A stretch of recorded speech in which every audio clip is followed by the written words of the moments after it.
Hi guys, welcome if you're new here, welcome back if you're not. My name is Cora, and on this channel I'm documenting my financial journey as I work towards living my best life. If that sounds interesting to you, please keep watching. So I'm falling off, I'm sounding better. I was been sick, but letting things fall by the wayside last week of the month of November. It was just, I was in the bed. What I figured out is that having bills on auto pay, one, is good if you can get there and not think about it, but it also, at least in my case, forces me to not be as disciplined. So I decided that I needed to get back to some of the basics, and this includes making a budget calendar for the month, and I decided to pretty it up a little bit. And so this is what the calendar looks like. Now the goal eventually, let's turn this over, is to make it so that I'm not having to pay somebody almost every month, as you see. But again, as I mentioned before, baby steps. Got some Thanksgiving things going on here. Looking at all the things, the paydays have been marked. And even though I only get paid twice this week on Fridays, I'm not paid bi-weekly. I'm semi-monthly. Get paid approximately every 15, 16 days or so. But since the 16th falls on a Saturday, get paid on the 15th. So it looks like bi-weekly pay, but it's not. So I have that end of the month period where I need to cover a couple days usually. So this is what the monthly calendar looks like. I have everything on there that needs to be paid, and I will check it off as things get paid and go from there. Now, with all of that, calendarizing the expenses, then I also have a monthly budget. And I guess this will be kind of a monthly budget type calendar or deal that we'll do today.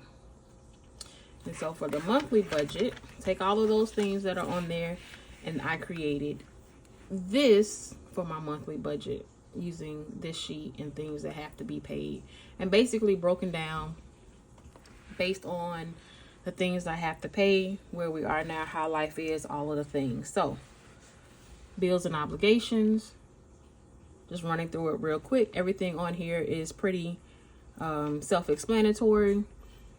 You don't see TV on here. Instead, I have Fire Stick. I don't have cable. That's what I use in place of that. Yeah, everything else on here. Wyndham, timeshare, we've talked about it. It just is a thing. These are just the maintenance fees. The timeshare itself has been paid off. There were things that were supposed to happen that didn't happen. Doesn't matter. It's in my name. Hey, this is what we do about it. And that is $2,961 for the month of November.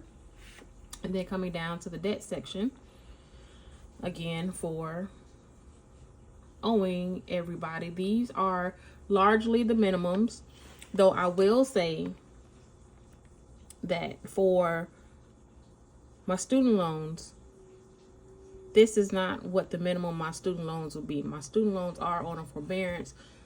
I'm on the SAVE plan, also have a borrow defense application in the works, but my student loans accrue $700 a month in interest by themselves every month with me doing nothing.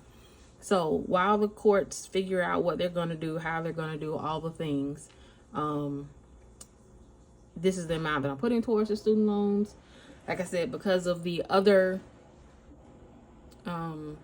status that my loans are in, some of them are 0%, other ones are not. They're still accruing. It's just whatever. I will wait until they finish. It's all a headache.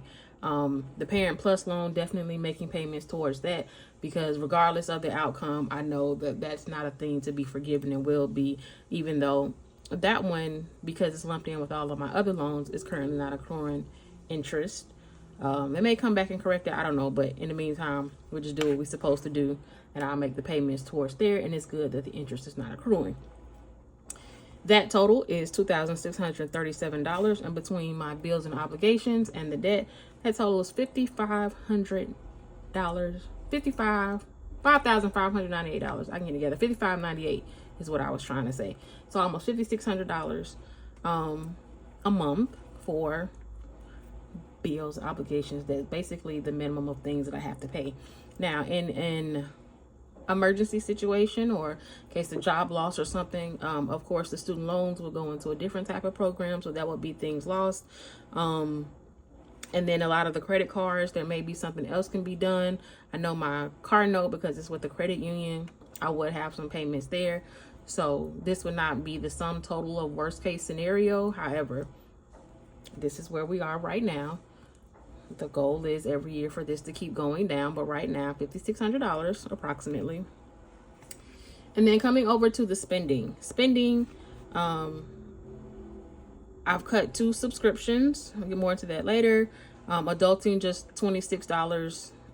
That was kind of what was left over, so we'll see how that goes. And then I'm going to try to keep my spending to $750 for the month. Basically $375 for with each check, for a total of $786 for the month. And then my sinking funds. All pretty much self-explanatory here. That is $391. And then savings, $175. So in my spending category, which other people would include as variable expenses, or maybe cash envelopes, my sinking funds and my savings all together are $1,352. So $1,352 and $55.98. If you add them together, that equals $69.50, and $69.50 is my budgeted income from my regular job this month of November. So we'll see how we do. There it is. Thanks so much for watching this video. Like, comment, subscribe, do all the things, and I'll talk to you soon. Thanks. Bye.